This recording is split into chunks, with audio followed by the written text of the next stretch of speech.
এখন কোলিসিস্টোকাইনিন এটা একটা লোকাল হরমোন হিসেবে কাজ করে।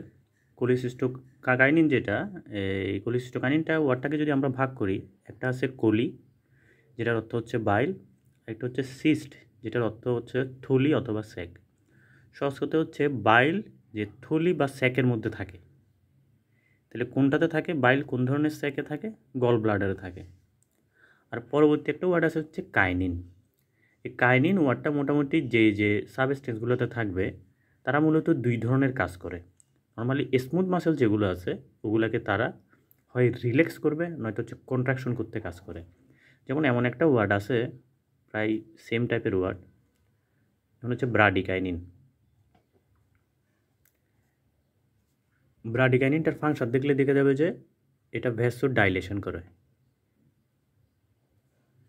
ঠিক সেরকম কাইনিনটা যেহেতু স্মুথ মাসেলের কন্ট্রাকশন বা রিল্যাক্সেশনের সাথে সম্পর্কিত, তাহলে আমরা কোলিসিস্টোকাইনিন যদি আমরা পড়ি তাহলে এখান থেকে বোঝা যায় যে কোলিসিস্ট বোঝাতে যেহেতু গল ব্লাডার বোঝানো হচ্ছে, নিশ্চয়ই গল ব্লাডারকে কন্ট্রাকশন করতেছে।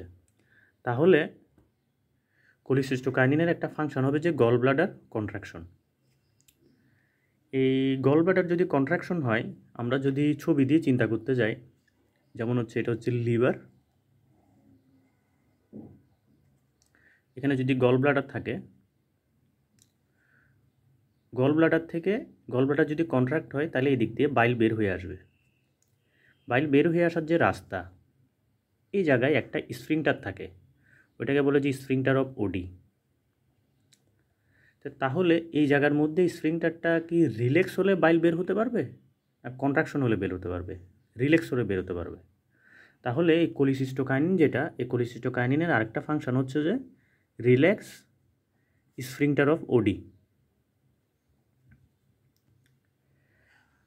আর কোলিসিস্টোকাইনিন যেটা, এটার সম্পূর্ণ নাম যদি আমরা চিন্তা করি, সেটা হচ্ছে কোলিসিস্টোকাইনিন প্যানক্রিওজাইমিন। প্যানক্রিওজাইমিনের এই জাইমিন অক্ষরটা আসছে যে এনজাইম থেকে, মানে প্যানক্রিয়াসের এনজাইম। তো এটা থেকে আমরা বুঝতে পারি তাইলে কোলিসিস্টোকাইনিন যে প্যানক্রিওজাইমিন, এটা সম্পূর্ণ কাজের মধ্যে আরেকটা কাজ হচ্ছে যে প্যানক্রিয়াস থেকে যে এনজাইম রিচ যে সিক্রেশনগুলো আছে ওই সিক্রেশনগুলোকে আসতে হেল্প করা। তো প্যানক্রিয়াস থেকে যে এনজাইম রিচ যে সিক্রেশন আছে সেটার আরেকটা নাম হচ্ছে ecbolic type secretion. Ecbolic type secretion. তো এটা হচ্ছে মূলত কোলিসিস্টোকাইনিনের ফাংশন। তো একবোলিক টাইপ বা এনজাইম রিচ সিক্রেশন প্যানক্রিয়াসের যেহেতু কোলিসিস্টোকাইনিনের কাছে আসতেছে, তো প্যানক্রিয়াসের আরেক ধরনের সিক্রেশন আছে। এই যে প্যানক্রিয়াসের আরেক ধরনের সিক্রেশন আছে যেটাকে আমরা বলি যে বাইকার্বনেট রিচ সিক্রেশন, মানে ওখানে বাইকার্বনেটের পরিমাণ বেশি থাকে। এই বাইকার্বনেট পরিমাণ বেশি থাকে ওই সিক্রেশনটার নাম হচ্ছে হাইড্রোলেকট্রিক সিক্রেশন। এই হাইড্রোলেকট্রিক সিক্রেশন বা বাইকার্বনেট রিচ সিক্রেশনটা কিন্তু কোলিসিস্টোকাইনিনের জন্য আসে না। এটা আসে যে আরেকটা লোকাল হরমোন সিক্রেটিন যখন রিলিজ হয় তখন। তাহলে এখান থেকে পাইলাম যে কোলিসিস্টোকাইনিন যখন আমরা রিলিজ হচ্ছে তার কারণে আসতেছে যে প্যানক্রিয়াসের একবোলিক টাইপ সিক্রেশন বা এনজাইম রিচ সিক্রেশন, আবার ওদিকে সিক্রেটিন যখন রিলিজ হচ্ছে তার কারণে আসতেছে যে বাইকার্বনেট বা হাইড্রোলেকট্রিক টাইপ সিক্রেশন।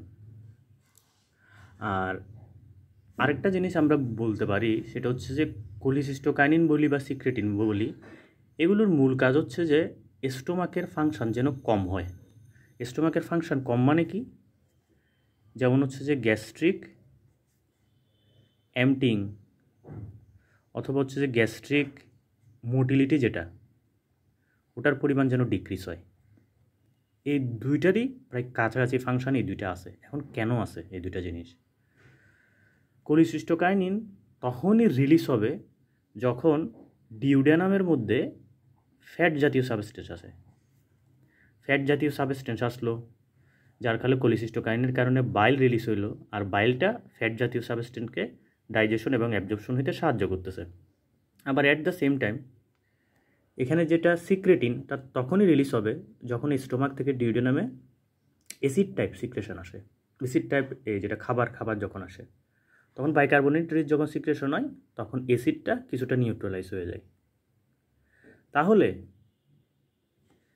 অলরেডি যখন দেখা যাবে যে ডিউডেনামের মধ্যে খাবার আছে, কোলিসিস্টোকাইনিন বা সিক্রেটিন তো রিলিজ হচ্ছে কোন সময়, যখন অলরেডি ডিউওডেনামের মধ্যে খাবার আসছে, ফ্যাট জাতীয় খাবার বা অ্যাসিড জাতীয় খাবার। তো স্বাভাবিক কোলিসিস্টোকাইনিন আর যে সিক্রেটিন ওরা বলবে যে গ্যাস্ট্রিক থেকে, স্টোমাক থেকে যথেষ্ট পরিমাণ খাবার আসছে, এখন ভাই আর খাবার আসার দরকার নেই, এগুলো আর আমরা হজম করে নিই। সেই কারণে এই কোলিসিস্টোকাইনিন আর সিক্রেটিন দুইটাই গ্যাস্ট্রিক এমটিংটাকে কমায় বা গ্যাস্ট্রিক মোটিলিটিটাকে কমায়, মানে গ্যাস্ট্রিনের অনেকটা উল্টা ফাংশন এক্ষেত্রে। সেই জন্য আছে যে গ্যাস্ট্রিক এমটিং ইনহিবিটেড হয় কিসের মাধ্যমে, এর মধ্যে একটা হচ্ছে কোলিসিস্টোকাইনিন, তারপর হচ্ছে সিক্রেটিন, তারপর হচ্ছে যে কোনো রকমের এটা ফ্যাট জাতীয় সাবস্টেন্স, ওই জন্য ইনহিবিটেড হয় গ্যাস্ট্রিক এমটিং। আর গ্যাস্ট্রিক এমটিং যেটা এটা স্টিমুলেটেড হয় যে সাবস্টেন্সের কারণে, তার মধ্যে একটা হচ্ছে গ্যাস্ট্রিনের কারণে স্টিমুলেটেড হয় গ্যাস্ট্রিক এমটিমের পরিমাণ।